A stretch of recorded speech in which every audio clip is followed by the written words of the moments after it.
Welcome back, guys, to the Kinda Nice podcast.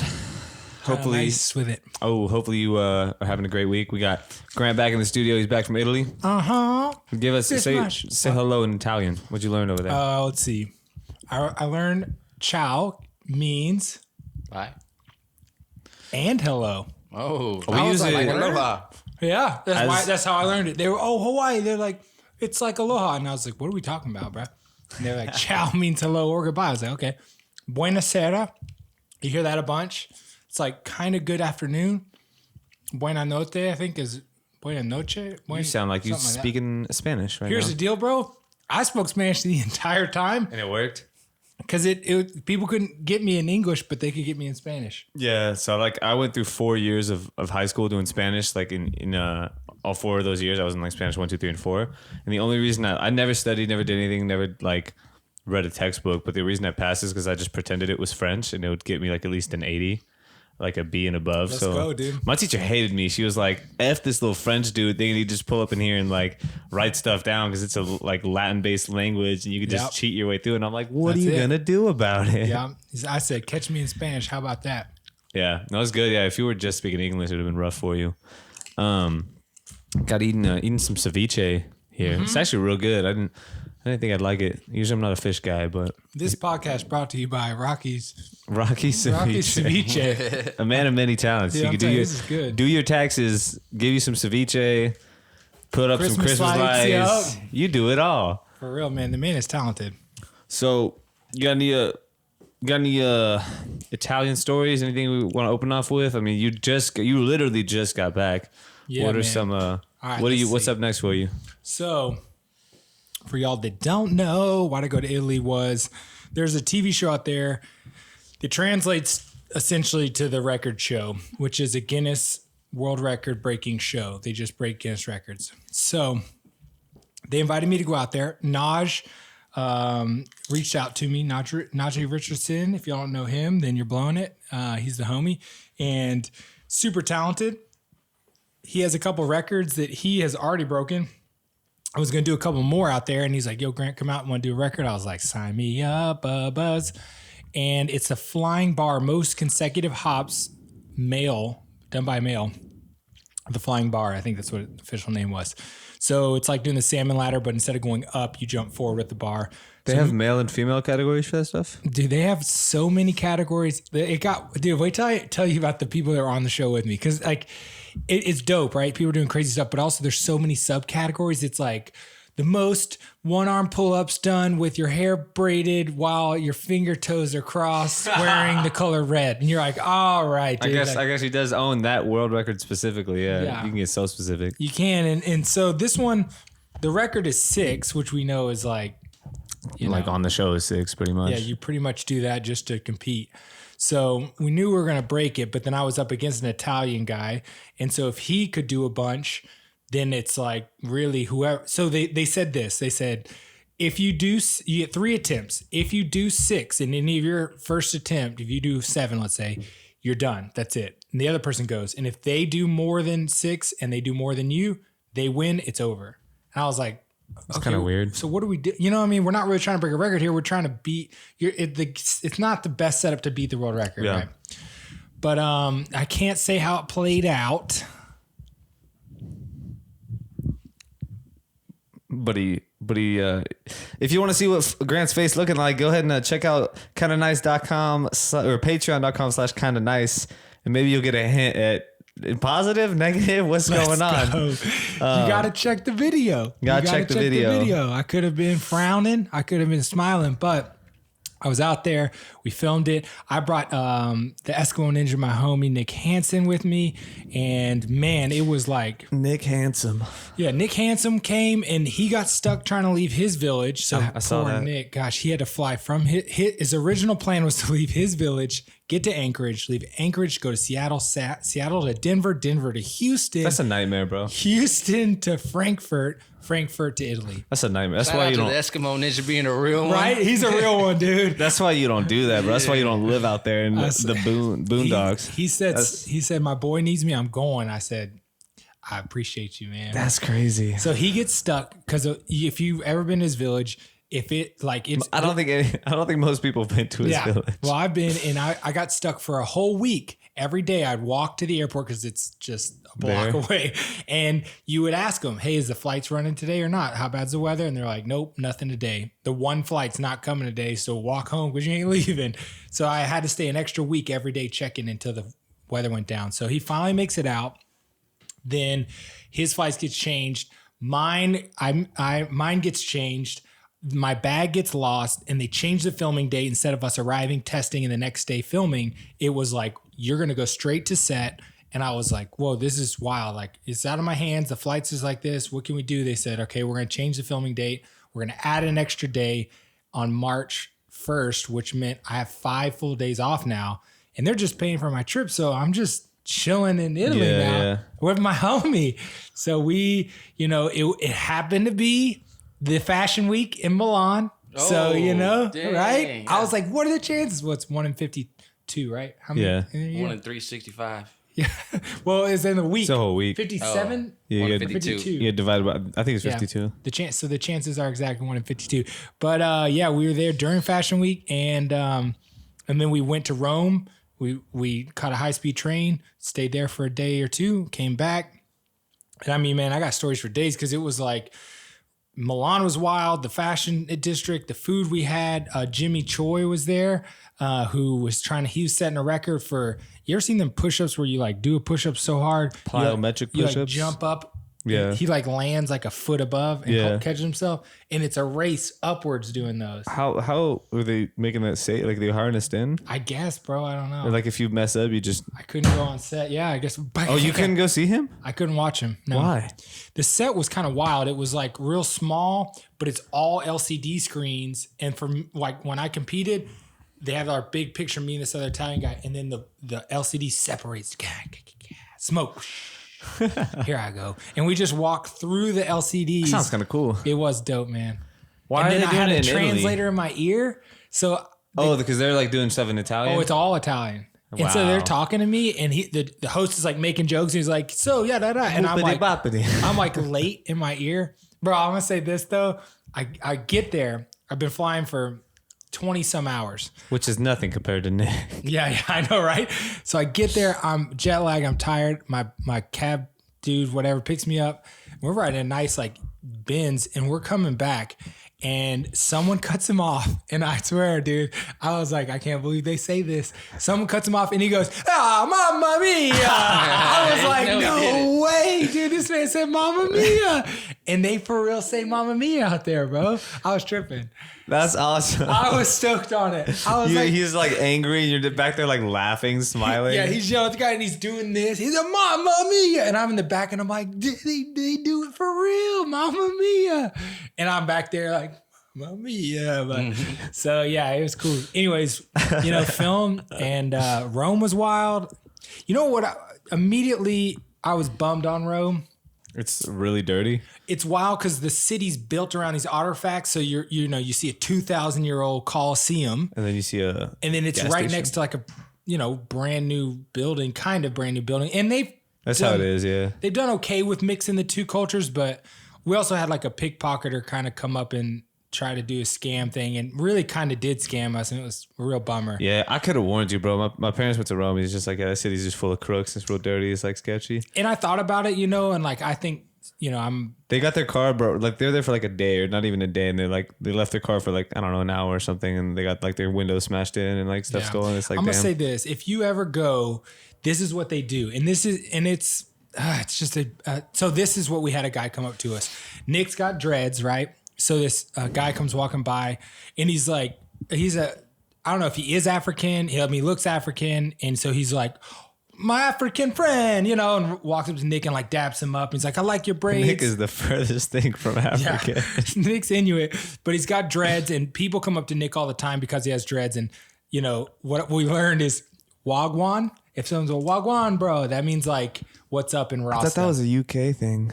Oh, I guess UK probably got that from Rasta. So people come up to Nick all the time, So this guy comes over, we're like, oh, this dude's being cool because Nick's got dreads, whatever. We're like, oh, what up? The dude walks off. We're like, okay, that dude's just being cool and nice. Did he snag you?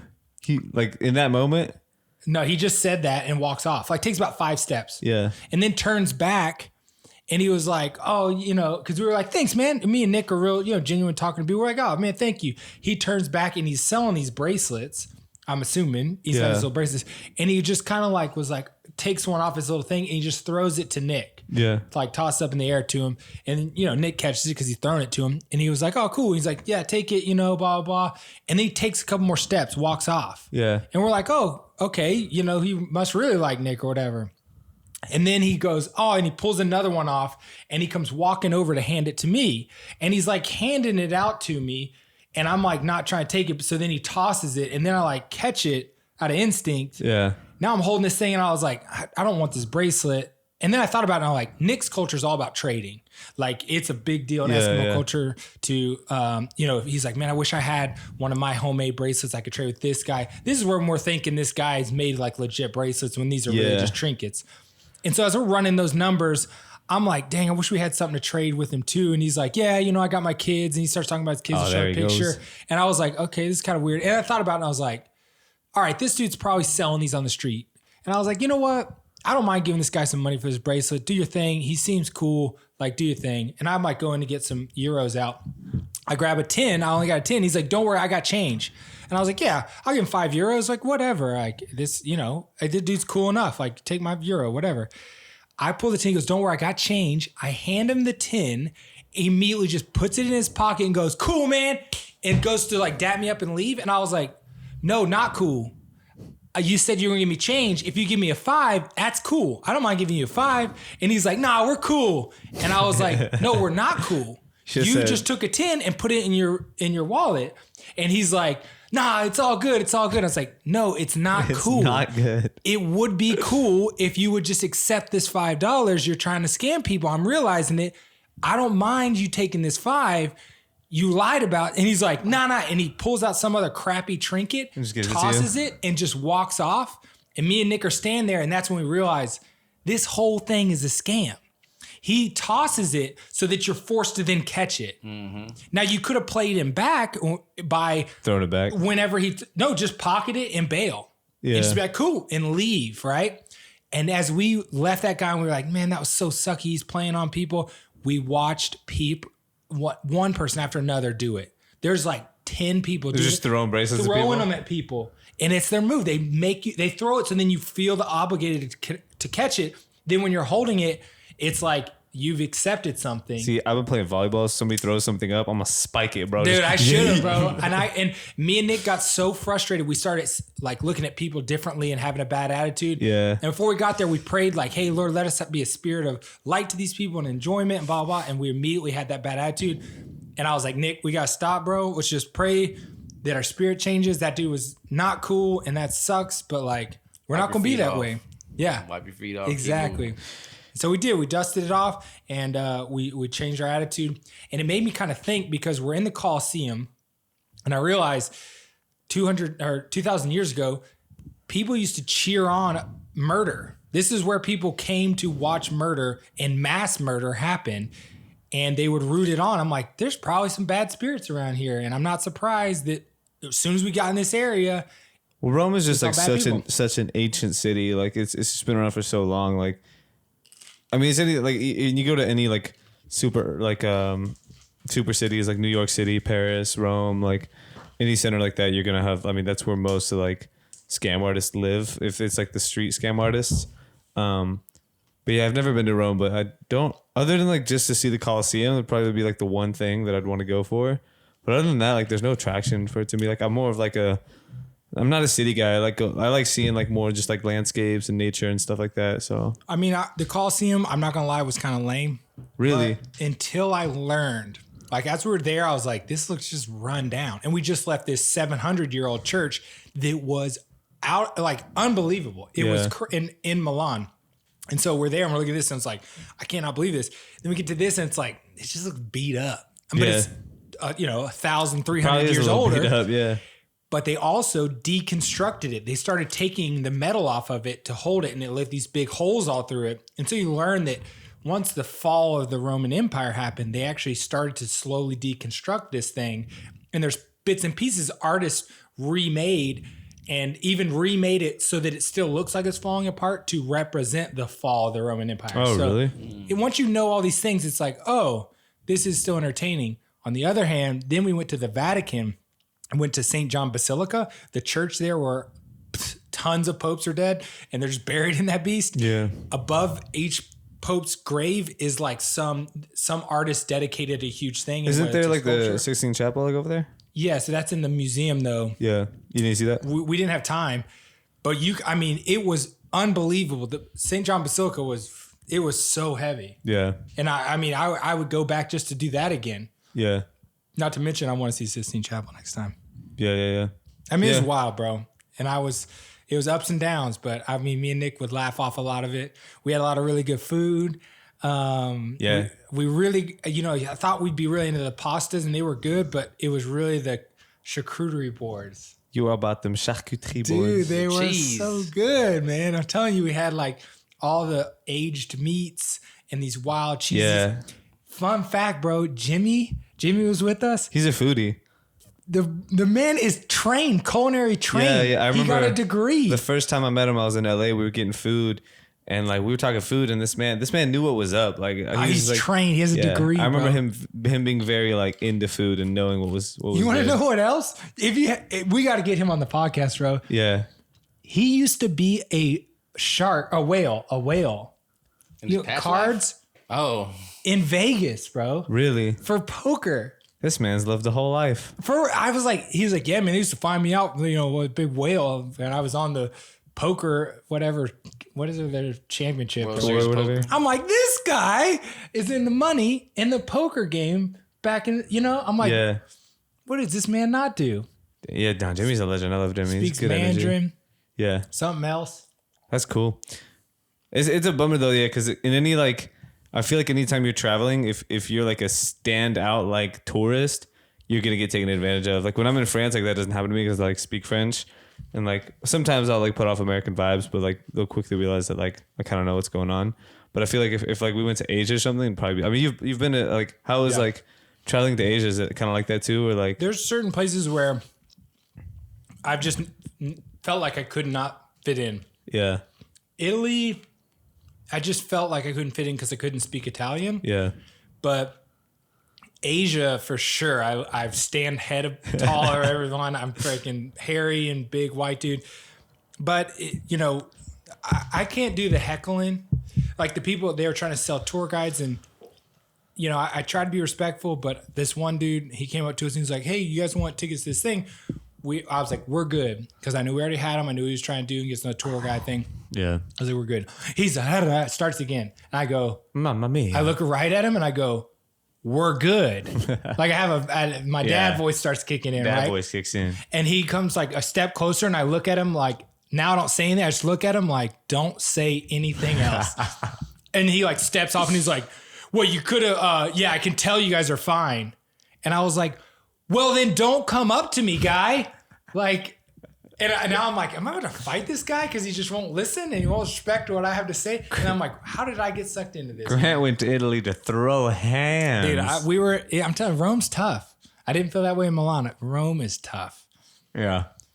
I also hate that. I'll yell at the people in the mall that try this and I'm like, I'm good. Dude, I don't know. So I get weird. I barked at people before. You roll by because I feel like they're barking at me. So if I roll by the skin treatment, they're like, sir, I just go. Bro, you sound like a dog for real. I know, bro. Try working in the mall and hearing that, and they're like, oh. You're like, don't come at me. This man's crazy. Yeah. I'm like, I don't want it. I said no. Don't make me bark at you. I think Freya's trying to get in now. Wait, right? Is she not here? Oh, yeah, dude. So yeah. I mean, it was top tier though. The way things worked out, the way the show was hitting, the way that Nick was there for all of it. I mean, dude, it was epic, bro. Yeah, that's awesome.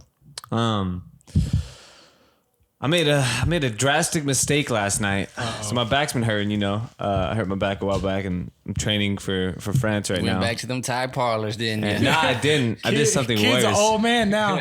Can't be called kid. But I put on I think capsaicin. It's like kind of icy hot, something like that. You know what it is? Is that right? Capsaicin? I know what icy hot is. Okay, it's basically like it's icy hot, but like more on like the hot. It's like just hot, no He icy. said no ice, just hot. No icy, just hot. Yep. So it's called capsaicin. There's like I didn't know what it was at first, but No, tell me you didn't. I went to Walgreens. Tell me you didn't leave it on your hands and go pee. No. My Oh, dad okay. did that. No, actually, it was funny because my dad put it on my back for me. And he went to go pee, and then he was like, "My junk is burning." I was just like, "That's hilarious."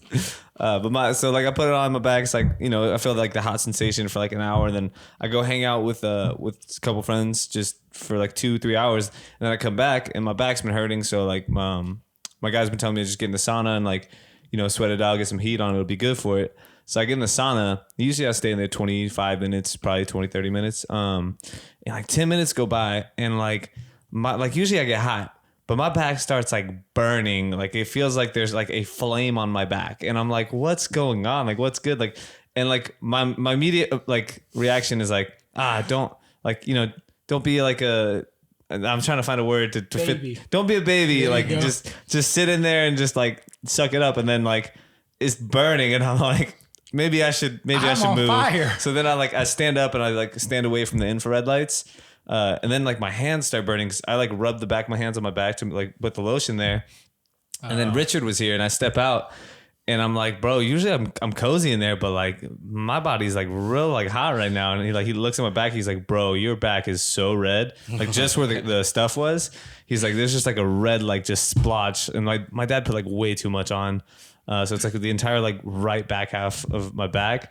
And it's literally just like it feels like. Imagine if you've eaten like that spicy food like with Devin, like you put like some real spicy stuff in your mouth and it's hurting. That's just my back. Oof. It just feels. It's like this man's eating hot sauce through his back. Why is my back spicy right now? Why is it so spicy? So I'm sitting there and I'm like, okay, I just need to like wipe this stuff off. So I get like a towel with cold water and I start wiping it off. Come to find out that makes it worse. Oh, no cold, no water, because that activates it. It's like, oh, it's cold. I need to heat up more. Oh, this is you're putting ice on it. The icy hot. This is only heat activated. Hottie So hot. then is what this is. I call one of like my PTs, my chiros, like a guy who kind of knows stuff about stuff. And I tell him what's going on. And he's like, you didn't put like ice or water on it, right? Did you? And I was like, that's the first thing I did. He's like, he just starts laughing. He's like, you're an idiot. He's like, yep, you're in the hottie hot experience. So then right he's like, just put try like milk. I put milk. I put apple cider vinegar on my back. I put heavy whipping cream on my back. Wow, Put Richard on his back. I made a whole like pasta on my back pretty much. This man's making a whole Italian dish on his back. And for like a solid hour, my back was just on fire. Like I wasn't tripping. Like at first I was afraid that I was actually burning my back and like that there would be like a huge like burn there. But after I like called my guy, he's like, nah, it's just gonna be really uncomfortable, but like you're not doing any damage. I didn't really care at that point. I just sucked it up. But yeah, don't if you're out there, This man talking about don't put tryptophan on your back. I don't even know what it was called. It's not What was the name of even it? no, but that's not even like my main message to people. It's just read the warning labels on this stuff because on the thing it says after you've applied this, don't like go to sunlight, don't go to heat, like no heat sources, nothing like that. My ass got in a sauna. He said, I'm going to do the hottie hot program. What's it called? I think it's capsaicin. Where are you finding this It's stuff? just bro? Walgreens. It's just, I guess, bro. I never looked at the capsaicin versions. Of I mean, you Walgreens. do this with BioFreeze. You do this with Icy Hot. You do any of those things, like the same thing is gonna happen. Bad Word. time. Well, hey man, Bad I'm time. glad you made it, and Stay in I school, know- kids. I'm glad. Yeah, So you read labels. don't do capsaicin. Don't guys. do capsaicin. Now just read labels. That's all I gotta say. Just read labels. Don't. That's tough, bro. Yeah, but for that hour, my back was on fire. I didn't have back pain. Yeah, well, hey, Too worried about being on fire. this man's like not feeling it because you went through the fire. Sounded like. But yeah, pretty much. But that was my night last night. It was quite eventful. Quite eventful. Bro, I've still got this rib out of place that I've been messing with. Still? Yeah, bro. I thought it was like nothing, so I just avoided it. And I was like, I just won't breathe all the way in. That's not the way you treat that. And so it's gotten a little bit better. Nobody I've been put it doing back more. in place. So if you pop it, it pops back and it feels good for about an hour. But it's Does it go back in? It goes back, and then the muscle around it just needs to relax. Go see my boy Jared. I need to get that going because it definitely ain't right. If I go to sneeze, bro, it feels like somebody spears me. I'm like, right when You're I'm about to sneeze, you're just like, this is gonna hurt. as soon as I like get the whole sneeze out, that part of the sneeze, the part is when someone just right in the back with a knife, bro. I'm like, I'm Caesar, just like that, dude. I'm Sneezer over here, dude. God's getting you ready for your Puerto Rican. He said your ribs really gonna be hurting soon. Bro, all I know is I just can't sneeze right now. No sneezing 2022. Heck yeah, bro. Damn. Dude, we back, man. I feel so glad to be back in America. Italy was cool, but I'm so glad to be back in America. I'm glad to be back in Houston. I'm glad to be back sleeping in my own bed. Yeah. I mean, I did a post today about the Performa sleep mattress or whatever. I had a brand deal with them, but I wasn't even posting about the brand deal today because I wanted You to just shout them enjoy out. the bed. I was like, man, I'm just glad to be back in this bed. Yeah. And it was good to be home. It's good to see the pup. Young Bentley. Yeah, no, I mean, traveling is always interesting for me because, like, I actually haven't traveled, I think, since I came back home from France this summer. Well, what about this? What I realized was I am glad it's over. That's what my greatest feeling is. Like, I had so much stress going up to this world record thing because, like, anything could have happened. And at some point, I'm like, I just want it to end. Yeah, I mean, I used to get that feeling, and I still do because I'm competing in France, and I'm That's kind of what I was like, going to bring up. I'm in that zone of, like, now I'm like, especially with my back, because I'm like, I need to train, but I need to heal my back, and I need to do this, and like, it's good to be busy, and like, there's seasons in life. Like, you have to go through these ups and downs of like stress, no stress, and it's not really stress for me. It's like, it's just something to do, right? Something to keep my mind occupied. Because if I wasn't competing in France, then I'd like, I don't know, I'd feel like I would find something else to occupy my time that would like make me, what's the word I'm looking for? Accountable to certain actions that I need to take daily. But yeah, like in Ninja, like when I remember like every time that I fall and then I'm like done for the season, it sucks sometimes. Like especially last year when it was like the third obstacle and I didn't get to like, I felt like that was the only time where I was just like, damn, like, cause that's the only time I've fallen, and I've fallen because of like, not because of me, like just being done. It was just like sheer like unluckiness. But like in Vegas, right. And I think I can tell the story now, but I think it was whatever season I got to stage 3 on, the season where Nate did like the course when he was like dying. So we did that. We did stage 3 that night, the night before, and they couldn't get through everybody. So they told us that we were going to be doing it again the next day. And I'd fallen. And I remember like when I fell the first time, I was just done because I just run stage 2 twice because I had to use the safety pass. So like I was just like, I just fell on the cliffhanger because I had nothing left. And there was like such a sense of like relief and like just peace that came over me. And I was like, sucks that I fell, but like I was in like gentle, I was in gentle spirits. And I was just like, this is nice. Like I'm cozy now. And then they come up to us and they're like, hey, you're running again tomorrow. And I was just like, and it's back. And I'm like, so I get back to my hotel room and I'm like, well, I feel like super trash. So I take an ice bath. I go to the ice machine in the hallway and like dump ice in the ice bath and just take an ice bath to recover for the next day. And the next day I fall again and I get much further in the cliffhanger, but I fell because of more of like a technical move. I was really tired, but it wasn't because like my hands just gave out. I like made a stupid mistake.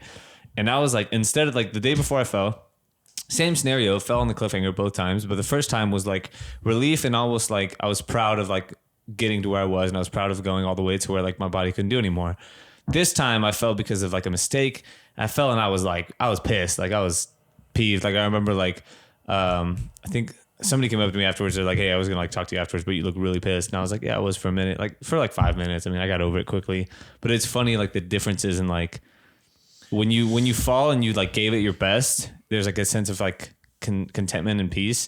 But like even when I fell and I was angry, like there still was that peace, but it was also a little clouded by like, man, I could have gone further. Yeah. But either way, like it is a great feeling when you are done with something like that. That's been like a big buildup leading months into it, lots of training, like regardless of how you do when it's over, like win or lose, it's always a great time to kind of be able to go back, readjust, and then like pick what your next move is. Yeah. I hated a couple times, even in Italy, how I felt. I just hated this anticipation of like, I'm going to attempt a world record and I'm going to be against this guy. I knew I could beat the world record because it was only 6. But I'm like, and then he could beat me. And then I'm like, okay, it's not going to be me versus him. Yeah, just in your head. Yeah. And I hated that existence though, of like thinking about it and tripping on it. And so I don't know, man. I think one of the best feelings right now is just like it's done. You're cozy. Pick another goal, you know. For me though, that feeling, I've tended to have to make peace with it because that's the best way that I can deal with that. Because me like hating the feeling isn't gonna make it go away. Like it's there. Yeah. So I'm reading another book that I think you should read. I think you would like it, but it's called The Subtle Art of Not Giving a Fudge Stickle. I'll let you think what that word is. Subtle art. It's a really good book, but he talks about also I should have grabbed the Will Smith book because I finished it and I wanted to read a certain section in the book. But in that book, I'm only like a chapter deep in, but he talks about so there's two different things, and I think it's a law of some Stoic made up the law, but it's a really good law, and it's the act of accepting a negative experience in itself is a positive experience. Mm-hmm. And I think the second part of that, is the pursuit of a positive experience is a negative experience. Pursuit of oh dang. Yeah, but it's true. Yeah, it's true. So like when I'm saying when you're feeling those negative nerves and stuff. I don't know if I agree with that, but I initially you got to read the chapter. You got to read the chapter. I mean, I initially want to agree with it for sure. Yeah, I'm actually reading a book right now called Liberated Mind, and the dude who wrote that book, what you're reading, was inspired by this book. Yeah. And then Rocky over here on the roots. He's like, yeah, that book was cool. Yeah, that book's cool, but I'm reading the OG book. Yeah. I'm saying because I read that book within this. Yeah. The reason I picked out this book because that author was in the excerpts like, yeah, this book inspired me to write that one. Yeah. That's crazy. It's Mark Manson, right? I actually heard about that book, and I read a book that inspired that.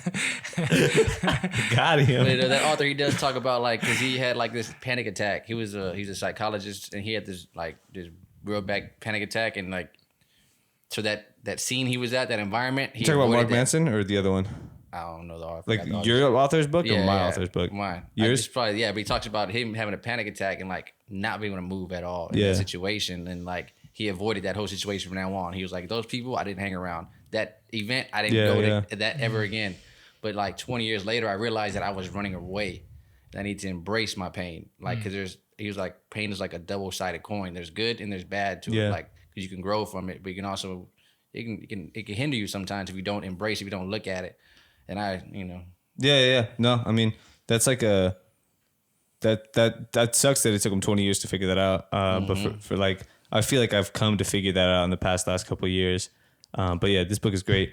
Man, I wish I had. Will Smith defines love in the book, and I thought you would have really gotten a kick out of it. I do love a good definition of love. But it's in my room. The thing I'm curious is okay, I'm legit leaving here and I'm going to do the CrossFit open workout. Everyone's going to be there, and this workout in particular is one that I do both movements pretty well, and you're doing 1 and then 2 reps and 3 reps up to 10 and then back down of deadlifts at 225. Wait, how are we getting to CrossFit? Because I'm doing the CrossFit competition essentially tonight. Oh yeah. I'm going to the gym right from here.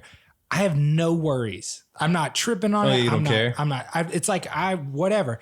But then there's Ninja. That's this kind of, now again, if I fail a rep in CrossFit, it's not all over. It's not over yet. So I'm trying to figure out, is it because of Ninja's inherent being one and done my thing? question was going to be, it goes into exactly what you're saying. Were you more nervous for this world record thing, or for, let's say whatever, because you've done Ninja for a long time, so maybe now it doesn't affect you as much. No, it's the same. Yeah, I mean, I feel that too. But which one? I mean, which one? They were same. It's the same kind of feeling. That's why I'm that's why I'm taking CrossFit, this totally different thing. And I'm like, is it not as stressful because I don't care and it doesn't really matter? Yeah. Whereas I put this a lot of expectation or matter on top of Ninja stuff in the world record, so it makes it feel that way. Or is it just inherently that way because it is a one and done thing versus CrossFit isn't? I don't know, but I truly don't like how it makes me feel. Yeah. I hated sitting in the hotel room at night trying to go to sleep, and I'm like, man, I got this world record thing. We've all been there, bro. We've all been there. The only way I felt to deal with it, I go for runs, and luckily Nick likes to run too. Yeah. And I'm running, and while I'm running, it's easier to pray. It's easier to work through my thoughts. I think of too many scenarios of what could happen and I just the day of competition is like that for me usually. I remember. What is it? Is it it's just nerves? Scared to let yourself down or let other people down, or I can tell you what it's like for me. I don't know what it's like for everyone, but for me, it's I start first off, I think that if I work through all the possible scenarios, I'll stop feeling that way. So my brain is just firing on like, that's true to a certain degree. Well, that's how it feels. Yeah. It doesn't help. I've tried, and it does help me prepare better. So I let my brain do that. I go, okay, well, if I fall here, okay. Because one of the things that I had to plan through is like, okay, we both have 3 attempts. Let's say he goes first and I beat him and I set the record. What if he beats me then? I can't get too excited whenever I set the record because I'm going to want to be like, yes, I did it. But then he's going to go and I got to build back up. I can't ever get mentally out of the game. So I'm preparing for that, right? But also, I had to drop the snare. What if I go first? You know, I've done. But all that to a certain degree and how you channel it is useful. You need that. So like the same guy, Mark Manson, we were talking about from the book we were talking about, talks about like in life, the person or the creature who's going to advance the most and become the most successful isn't the one that's comfortable all the time in its life. It's the one who kind of goes through like those waves of like discomfort and comfort and discomfort, because if you're comfortable, you have no reason to move. You have no reason to grow. And in those times of feeling, it's forcing you to have to think about like, how can I make this feel better? And I mean, it means you care. One, like I think a lot of kids or parents will like ask me to coach their kids, and I just coached this one, and he gets really nervous before stuff, and you have to. There's no way for me to say anything that'll take the nerves away. They're a part of it. They're like, and some people feel them to a different degree than others, but the best advice to handle those nerves is to accept them, one, and like know that they're useful, and the reason you have them is because when you do compete, your body is dumping adrenaline and certain things that helps you be more focused, more athletic, more mobile, more explosive. Like all these things make you a better athlete. So if you didn't feel that way, you would actually be performing at a suboptimal rate. So understanding that usually helps, because it's like, okay, this is like a feeling that I need to feel to be able to compete like good. And I mean, honestly, with France coming up, like those are like feelings that I kind of feel like, for me, it's interesting because like the day that I like fully commit to it and I know I'm going to do it, sometimes it's like, I feel like the nerves, then it kind of goes away. And then sometimes like the day of competition is there and sometimes I feel great. But most of the time, like day of competition, for example, Tacoma was the last one that I did. I remember like that day I just woke up and I was just like, here we go. Like talking about it, just it feels. Yeah, I feel it right now. Like it makes a little me bit, yeah. feel like almost sick. Yeah, and I don't get sick. I'm not that guy. I'm not that guy. I'm just not that guy, and I'm literally like feeling like sick thinking about it. It just it's uncomfortable, but it's like there's a purpose for it. But I don't know how else to really describe it, because it's just nerves. I mean, that's like in its purest form. It's different. But when I played rugby, the kickoff was the most heavy moment of rugby. Yeah. I'm the one that's going to have to catch this ball most likely, and it lingers in the air, and 250-pound Polynesians run straight at me. If I catch that ball confidently and make one I will. That first dude will miss me. Mm-hmm. If I fumble it in my attempts to try to recover it, is nighttime. So that moment, I'm like, okay, and I try to get high. You don't got defense? My stomach gets the butters. No, there's the boys aren't there to back you up. No blocking in rugby. You don't block? No. So like, you got to make that catch, right? I'm also like, there's a butterflies in my stomach, nervousness for that. Yeah. It isn't the same sickness. This made me feel like, it just makes you feel like, I don't want to feel this. I don't want to be this. Yeah. The butterflies in my stomach are like, all right, here we go. But you're already on the field. Like the feeling that you describe as sickness, which is pretty much just nerves or anxiety or whatever you want to call it. That comes usually from, I guess. No, I mean, it's nerves. Like it's the same system. I don't know. I never really had a lot of anxiety, and it could be. No, that's what it is. Because it's your nervous system. But the thing is like, it's uncomfortable, but it's like a part of it. But I don't know. Like I wonder the same thing, is like, because I don't think everybody feels the same level of like stress, but to some degree, like worrying is functional until it's dysfunctional. It's like anything. It's about balance. So if you like felt those feelings and decided to just try to ignore them, and like, I mean, some people like will go drink alcohol and do these things and just mask them, right? So then like that's an unhealthy way to get rid of them. And another way is to like think of all like the things that could happen. So for me, like say like it's like for competing in France, like I think of all the outcomes and I'm like, okay, worst case, I fall on the first obstacle and like it sucks, but like life is still good. You know what I mean? It's not that bad. Best case, I win. I'm stoked. So I'm like, okay, that alleviates some of it because now I have like, my brain knows like what's going to happen. If you just ignore it and don't think about like the outcomes, it usually is worse because that uncertainty is worse than like the certainty. And sometimes like there is no certainty and you just have to deal with that. But yeah, I would say that it's not worrying until so just these what is it? Not scenarios that come up. Each time a new scenario comes up, those aren't worries yet. I think it's a worry once you think through a scenario and then you rethink through it. Then it's a worry. So I would say it's not that worrying is beneficial. It's that step before worrying, whatever you want to call that, which is like working through each thing that could happen. That is productive. Yeah, we should get Ashley back on. She's the sports psychologist we had on one time. She'd probably be great about this stuff. God, yeah, I don't know, bro. I don't know. Maybe I'm just getting older, man. I don't know, but I'm like, this whole thing shook me up a little bit. Yeah, this trip to Italy. You got to move. It's interesting though, because for testing, it's less pressure. So like, if I were going to France just to test, I wouldn't really care that much. And then once you get there, like maybe you'll get a little nervous before a full course run. But like the lead up, like I'm like, oh, I'm gonna go out there, have fun. There's no pressure. Like and that's kind of how I feel about France. Cause honestly, like there is no pressure. Like I'm going to kind of compete this one last time maybe. And if I still enjoy it, maybe I'll keep doing Ninja. And if I don't, maybe I'll move on. Yeah. But for me, like in that, like there's, that's something I've had to do is like make sure I don't put too much pressure on myself. You need a certain amount, but making it unrealistic to like tell myself like, oh, if I go out there and I don't win, I'm a failure. Like that's not doing anybody any favors. And like, even if I win, like maybe that was a motivator, but I know that I don't need that. Right. Yeah.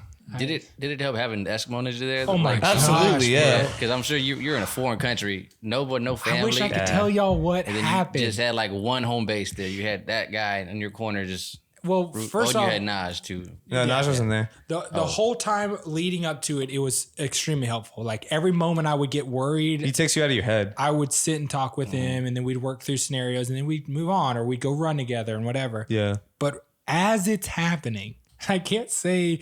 I want to tell all the details so bad, but I will tell you something. Just be slick with it. It comes down to it, and I mean down to it.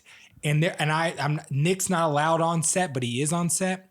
And there's this big LCD wall, and he's behind that. And I'm like, I don't care what they said I can or can't do. I know Nick is feet from me, just behind this wall. I'm like, whatever. I know we're all mic'd up. It's all, and I just yell out, Nick. What's happening? Like, I'm like, what is happening? What's going on? Dude, I trained this. He's like, you're overthinking it, bro. And I was like, okay, well, is it my right arm? Is it my left? Like, I want to hear all the details and maybe I can, and that would just make me think more. And instead, Nick just goes from the back, this like seal call that he does. And I just hear it and I'm like, Yep. What? Yep. Shout out Nick. Shout out Nick. And I hear that and I go, yep. And I turn to the bar and I go, it's now or never. And I turn to the bar and I was like, here we go. Yeah. Yeah. And I just hear from the back out of this LCD. I'm like, I'm waiting for him to go, well, you're overcompensating with your left arm, so you need to under your, and I'm like, yeah, tell me the details so I can keep thinking. And I just hear from the back and I'm like, that's hilarious. It's going to be all right, you know? And so I can't say any more details, but I can say that Nick being there was, was like,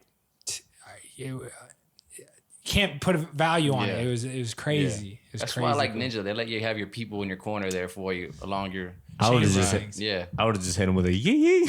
Yeah. I was like, this man is calling. This man's making seal noises in my time of need. Yeah. And he gets it, bro, because I mean we joke with that, we're homies for so long now. We have all these dumb things we do, and there's only That's one awesome. other call he could have done out loud that would have done the same thing. And the way there's an Inuit dance that they do, and it sounds, the way the men hype each other up for the dance sounds like they're laughing. And if he would have done that, I probably would have lost it. So I'm glad he did the seal one. But it's like this, ha, ha, ha, ha, ha, ha. And like if he would have done that from the back, I'd probably been a mess. You chose the perfect call. Bro, what was wild is the producers came up to me. I was wearing this stupid, I wanted to wear this. And they're like, I don't know. And I'm like, this is my brand. Like this is all my stuff. Like, they're like, oh, I don't know. We want you guys to be one red and one blue. And they put this shirt on me that was way too small. And I was looking like an idiot. And they only had them small enough for the Italian guys. And I'm in there like, cool. And so we're warming up and I take my shirt off and the producer comes over and she just goes, here's the deal.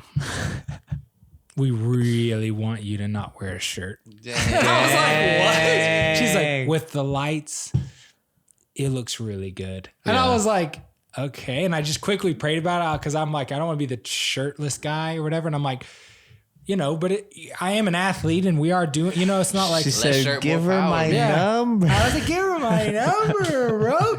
And I was like, I just felt like it was all right. I felt like the Lord was like, yeah, it's all right. And I was like, okay. If I'm like doing track, I'm not going to wear a sweatsuit while I run the race. So I was like, yeah, I'll take it up to do the workout or do the, Plus, that's awesome. Every time we train it, I don't have it on. So I'm going to put together a little YouTube edit and I'm going to get that up. And that y'all boy can is check that slick up on with my it. YouTube. They'll show some of our videos of training leading up to it. But I got to stop talking. Did you get anything cool clothing wear out there in Milan? I did, bro. Oh, you did? Fashion your week, boy's bro. a fashionable cat, I'm bro. a fashionista. I don't think you can zoom in far enough here. Oh, damn. This man's doing blue steel on his phone. Damn. Can you get that? Can you get that? Cousteau can never get this low. Look at them baggy, because tight pants are out, bro. Oh, yeah. First of all, tight pants are not out. Oh, yeah.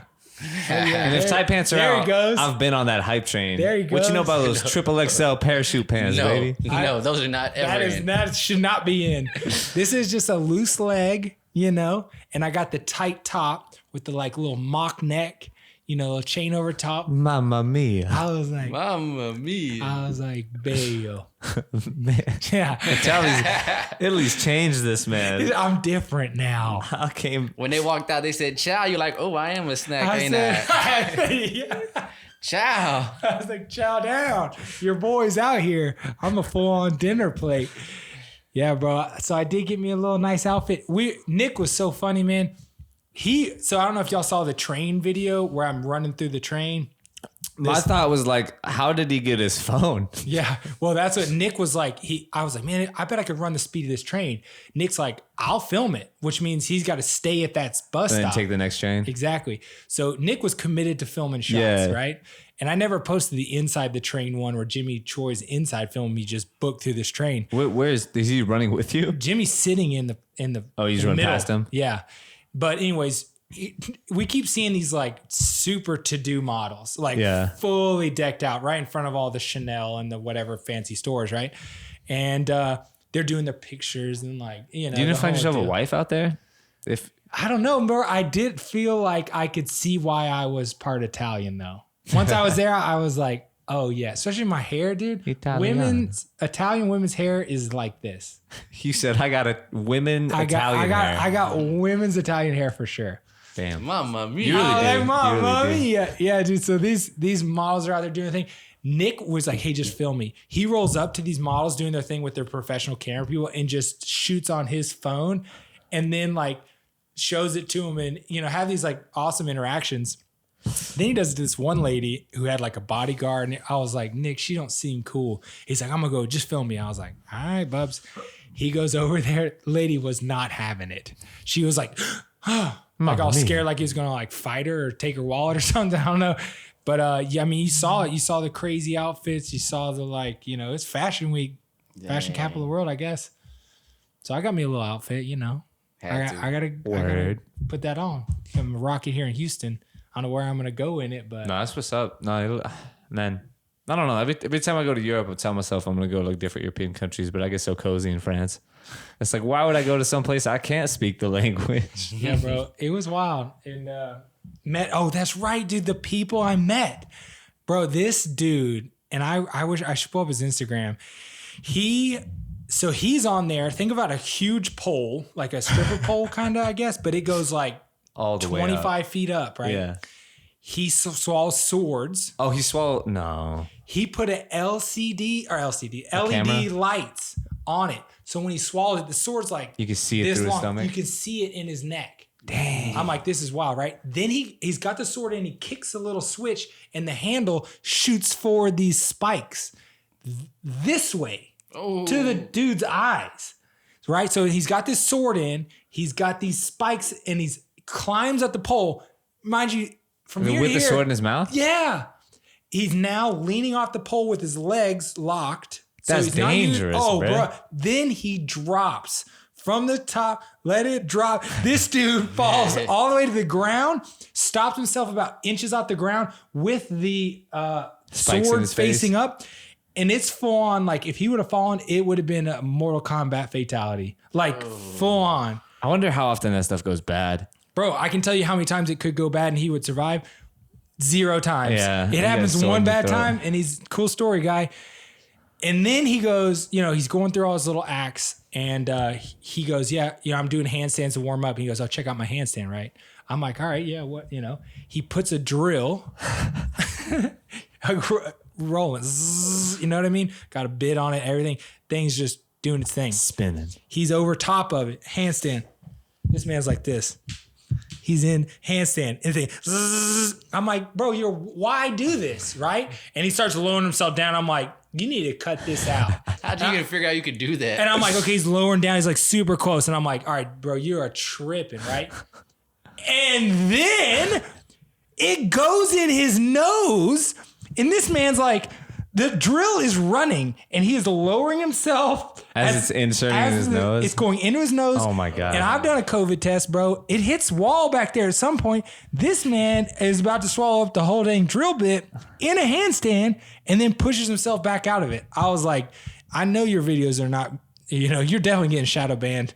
So this dude is That's nuts. Wild. Shout out to, let me look up his name. People need to go. Actually, I don't know if you should. He's wild. Yeah, that might be some crazy stuff. Alex Magala, M-A. Oh, you got this man's G-A-L-A. number, bro. Yeah, I gave him my number, bro. He sent him to Italy and got some dude's number. Alex Magala. That's awesome. Yeah, dude is wild. Let's see if I can't find him on the gram real quick. M-A-G-A-L-A. Alex Magala. Yep, there he is. Got himself some. Look. Oh, there he goes, swallowing the sword too. Nah, bro, it's a podcast. You can't be showing videos. Is on that what podcast. happens? Yeah. People are just gonna be tuning in, like, what's going on? They're showing. FOMO. Well, this is why if you're not watching on the videos on Patreon, this is when you can see he's about to do his jam. Can you zoom in on that?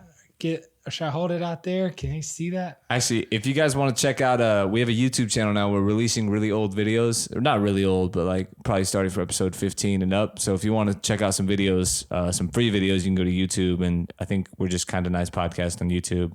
Check out those videos. They're There we go. full episodes out on there free. I think there's like up to 5 or 6 of them, and we're releasing them weekly. So yeah, I'm looking for a shout of the week. Doesn't look like we have There one. it goes, bro. He really there does it do goes. the Look. LED Oh, light. look.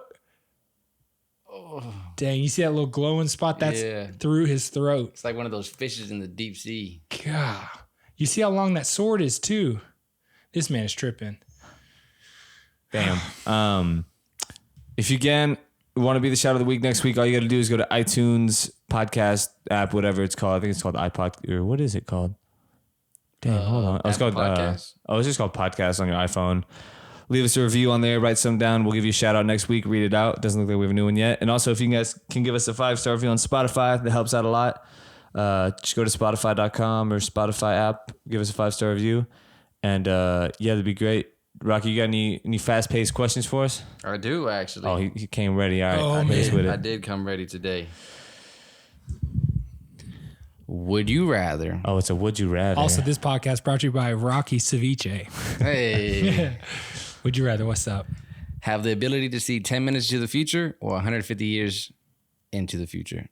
10 minutes or 150 years? 10 minutes. 10 minutes, 100%. Yeah. What's 150 gonna do for me? Well, You see how it all plays out, kind of. Yeah, but I won't be alive 150 years from now. you would know. So I guess you would know everything up to 150 years, essentially. But what do you mean see? Like, what am I just getting a vision of the future, or I can walk around and like look stuff up? Yeah, I mean, you can see, lottery, or this horse is going to win this race 10 minutes from now. Or 150 years, this is going to happen. 10 minutes is hard to beat. I mean, you just sit somewhere. You're about to like make a decision. This stock's about to go let me up. just go check. Yeah, just sit on it. God, I don't want either one, honestly. I'm going to take life as is, bro. I don't think I want to mess with it like that. Yeah, that might get a little crazy. It's a good one, though. Yeah, hit me with another one. Would you rather lose your sight or your memories? Wait, I already like, don't. can you still make new memories? I can't Like, remember you're fully anything blind? as it is. Yeah, you're pretty much amnesia from this point on. Dang. No, so you can't make new memories? Well, yeah, but amnesia Yeah, you from this can't point make on. new Like, So you reset? yeah, you reset right Oh, now. I would just do that. Losing sight would suck. I don't know, man. I got a little CTE going on from all these concussions already. It's weird. He said, I already don't. Wait, what was the question? Yeah, bro.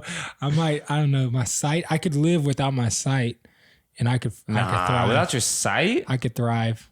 How? I was literally thinking about that the other day. I was like, could man, I'm thrive. so grateful I got my sight. I am thankful though. Don't get me wrong, but I could thrive without it. But how?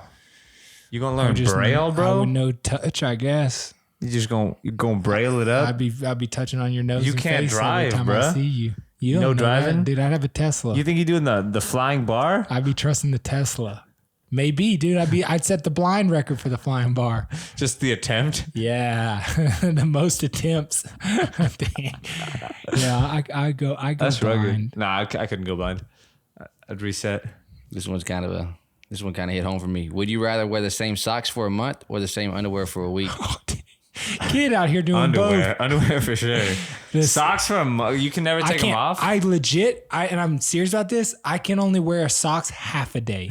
Well, here's And the I'm thing dead with serious. underwear. I only wear all cotton, 100% cotton, because my feet are that sweaty. Here's the thing cotton with the just underwear swallows it though. up. You got front, rotation, back, This man. inside out, front, inside out. But that's 4 days already. You almost there. Here's Yep. my cheat code.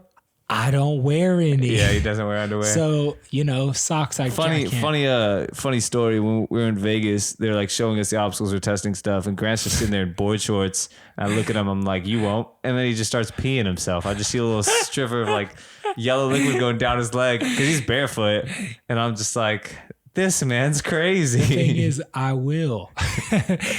Yeah, bro. Before we go surfing in Hawaii all the time, we joke about it. He We're just like, pee himself. man, I love these board shorts, but they got this weird leak in them. I love it, man. just start peeing. Yeah, What else you got?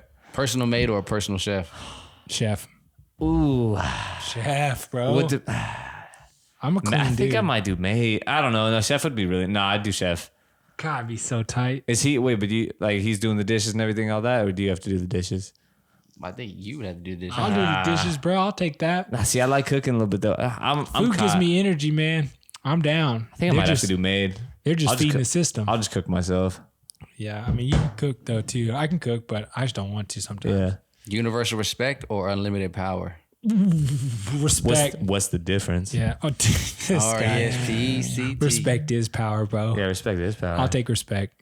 100%. I don't know. I feel like both give you the same thing in the end. That's deep. Maybe. Bro, I got to get to this workout. I'm tripping.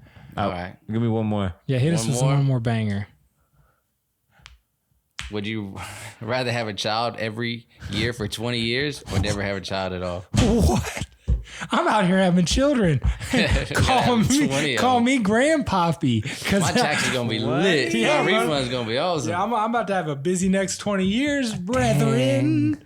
That's heavy though, but yeah, I'll take 20 kids. I guess 20 kids. God, none kids? I don't know. But 20 would be lit. Like later on in life, you'd be like, look at this. What's the name for like a Roman legion? Like is a cohort or something like that? Yeah, you would have made your own football team. I for made a sure. whole football team. And I here made a full squadron. Yeah, Right. no, I'm down. Imagine you only get one gender. Would you rather have 20 girls or 20 boys in that scenario? Boys. Boys. Yeah, me too. Yeah. My generation going. I don't even think I've been around 20 women at one time. I think that'd be intense. I don't think I could do that. It's not for my whole life. Yeah, I cannot. I love women, man. Shout out Matt. Yeah, shout out Matt. Dang. Shout out Matt. Poor Carmona. That man's built for it, though. He's built for it. Well, I think we're going to wrap this up, guys. Once again, if you guys want to check out the Patreon, it's patreon.com/kindofnice. We have a bunch of extra content there, full-length videos. Everything's out. And if you want to just check out the free YouTube videos, you can check that out, too. We're probably going to do... We haven't done a Zoom meeting in a while with the Patreon, so I'm thinking we do one soon. I don't want to make it a promise because last time I did that, we ended up not being able to do it. But I think we're going to do it soon. Shout out to Nanaka, our #1 Patreon. Shout out to our editor. I've been meaning to shout him out. The guy's a legend. He's in Colombia, and he's been editing our videos. Wow. Check him out on Instagram. It's the Art and Ninja guy. Oh, he's in Colombia? Yeah, he's in Colombia. The country. Yeah. Wow. Yeah. And he's been a big help to the clips and all that. So it's been great. Those clips do come out great, man. Yeah. Thank you so much. Yeah. I think it's been it. It's been the Kinda Nice podcast. We'll catch you guys on the next one. Have a great week. Peace. I'm kinda nice with the gear, yeah. Shout out my area code. I'm feeling nice with the drill.